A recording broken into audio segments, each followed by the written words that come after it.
फिर है भाई दूसरा परिवार, तीसरे, हमने पहले परिवार के सारे शासक पढ़ लिए। दूसरा परिवार, दूसरे परिवार में अगर आप देखेंगे तो संस्थापक कौन है? निम्बरदेव। ठीक है, कौन है? निम्बरदेव। ठीक है, तो निम्बरदेव दूसरे परिवार का संस्थापक है। अभी मैंने आपको बताया था कि धर्मपाल ने जीत लिया, धर्मपाल ने इस क्षेत्र को जीत लिया। कौन से वाले क्षेत्र को? जो हमारा वाला जोशीमठ वाला क्षेत्र है। ठीक है, उस पर अधिकार हो गया। तो कुछ समय के लिए पाल सत्ता वहां स्थापित रही। ठीक है, और जो कार्तिकेयपुर राजवंश है वो एक तरीके से खाली रहा। ठीक है, फिर उस पे अगर आप देखेंगे तो एक निम्बर नाम का शासक है। जो निम्बर है वो अच्छे संबंध रखेगा, या तो आप ऐसे कह सकते हैं कि अच्छे संबंध रखे, या फिर अगर जैसे आप एटकिंसन की बात सुने तो एटकिंसन इसको बहुत महान शासक के रूप में बता रहा है और बता रहा है ये बहुत वीर है, इसने अपने शत्रुओं का नाश किया। अगर इन बातों की ओर ध्यान दिया जाए तो ऐसा लग रहा है कि हो सकता है कि पाल शासकों को वहां से इसने खदेड़ दिया हो। तो इसलिए थोड़ा भी जो भी कारण रहा हो, निम्बर ने पुनर्स्थापित किया। ठीक है, द्वारा से इसको बनाया, कार्तिकेयपुर राजवंश को बनाया। तो इसलिए हम यहां इसको क्या समझेंगे? निम्बर को दूसरे परिवार का संस्थापक मानेंगे। ठीक है, निम्बर दूसरे परिवार का संस्थापक हो गया, शैव धर्म का अनुयायी हो गया। अभी आपने देखा था व्याघ्रेश्वर के लिए भूमि दान दे रहा था कौन?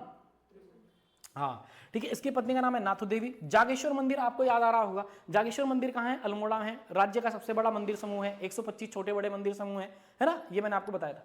ठीक है, फिर अगर आप देखेंगे तो ये मैंने क्यों बताया है? ये इसलिए बताया है क्योंकि ये जागेश्वर में जाएगा और ये विमानों का निर्माण कराएगा। किसका निर्माण कराएगा? विमान क्या है? जो गर्भगृह होते हैं ना, गर्भगृह वो होता है जहां मुख्य मूर्ति स्थापित होती है। तो मुख्य मूर्ति को ढकने के लिए जो ऊपर वाला जो शिखर बनाया जाता है, ठीक है, उनको कहते हैं क्या?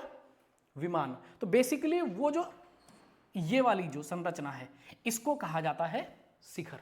वो शिखर नहीं, इसको कहा जाता है विमान। ठीक है, ये छोटे छोटे भी हो सकते हैं, बड़े बड़े हो सकते हैं, लेकिन जब यहां शुरुआत में किसने बनाई है? शुरुआत में निम्बर ने बनाई, तो जागेश्वर में इसने छोटे छोटे मंदिरों का निर्माण कराया जिनको विमान कहा गया। ठीक है, निम्बर देव ने क्या करा? जागेश्वर को, जागेश्वर क्योंकि कुमाऊं में पड़ रहा है और ये तो शासक रूल कर रहे थे जोशीमठ में। ठीक है, तो कुमाऊं को क्या कर रहा है? कुमाऊं में जागेश्वर को एक महत्वपूर्ण या आध्यात्मिक दृष्टि से क्या बना रहा है? इंपोर्टेंट बना रहा है। फिर अगर आप देखेंगे तो मैं इसको क्या लिख सकता हूं? अमित्र घात लिख सकता हूं, शत्रुहंता लिख सकता हूं, शत्रुओं का नाश करने वाला लिख सकता हूं। ठीक है, तो याद रखेंगे अमित्र घात, शत्रुओं का नाश करने वाला। ठीक है, तो याद रखेंगे।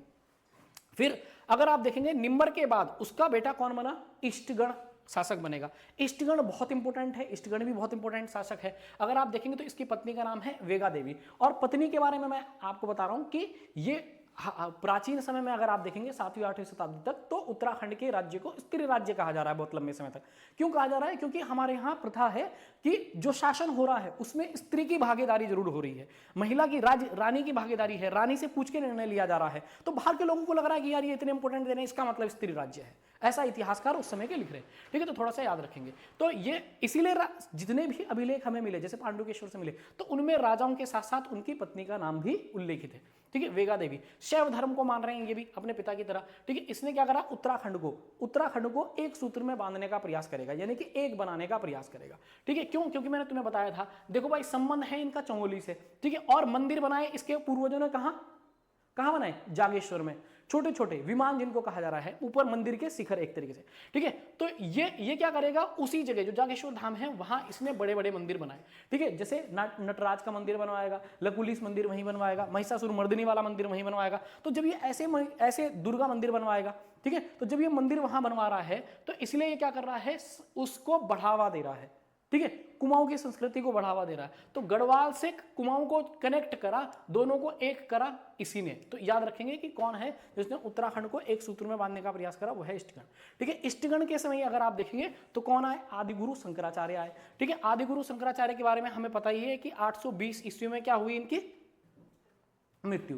ठीक है, और 32 वर्ष की आयु में इनकी डेथ हुई थी। ठीक है, तो याद रखेंगे। फिर आदिगुरु शंकराचार्य की समाधि कहां बनाई गई थी? केदारनाथ में बनाई गई थी, जो तुम्हें याद आ रहा होगा 16-17 जून को क्या आई थी?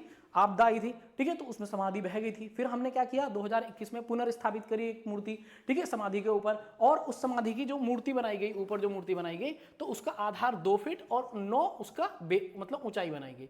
ठीक है, और काले संगमरमर टाइप की मूर्ति बनी हुई है अगर आपने देखा हो। और उसको मूर्तिकार कौन है अगर क्वेश्चन पूछा जाए तो याद रखेंगे कि मूर्तिकार कौन है? वही है अरुण योगीराजन, जिन्होंने क्या बनाई थी? रामलला की मूर्ति। ठीक है, सेम वैसे ही पत्थर। ठीक है, तो थोड़ा सा याद रखेंगे। मंदिर निर्माण हमने देख लिया, नवदुर्गा महिषासुर मर्दिनी वाला।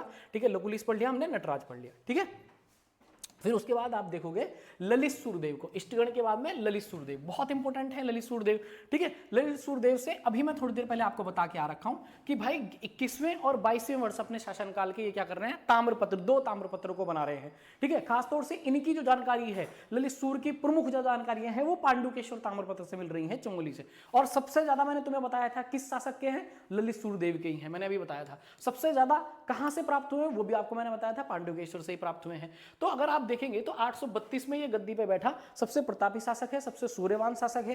ठीक है, अगर आप देख रहे हैं तो इसी ने अपने आप को, क्योंकि उस समय क्या है, उस समय 6ठी 7वीं शताब्दी की बात चल रही है, उसके हालांकि ये तो 9वीं शताब्दी की शुरुआत हो गई। तो अगर आप देखेंगे तो 7वीं शताब्दी से ये सिद्धांत आने लगा था, दैवीय सिद्धांत, राजा का दैवीय सिद्धांत। इस दैवीय सिद्धांत का मतलब क्या हो गया, पहले जो राजा हुआ करते थे वो गण राज्य के हिसाब से काम किया करते थे, यानी राजा को चुनकर बनाया जाता था।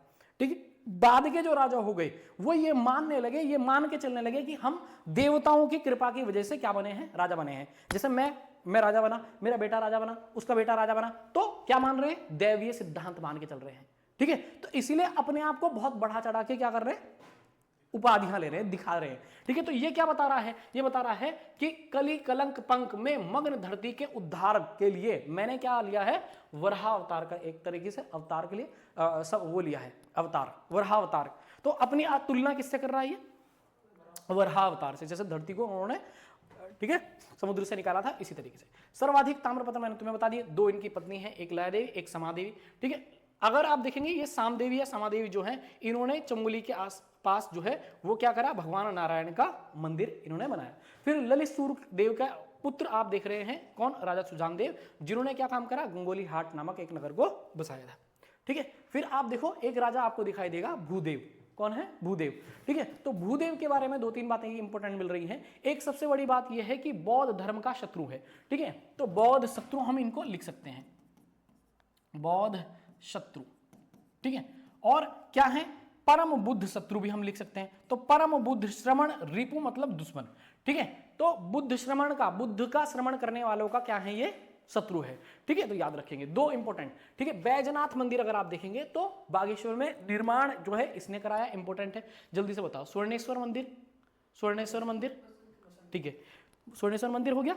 फिर उसके बाद में सामादेवी ने बनाया कौन सा, नारायण वाला, कौन सा, हाँ नारायण मंदिर। फिर इसी तरीके से व्याघ्रेश्वर मैंने बताया, त्रिभुवननाथ। इसी तरीके से चौथा याद रखना है, क्या है, बैजनाथ मंदिर।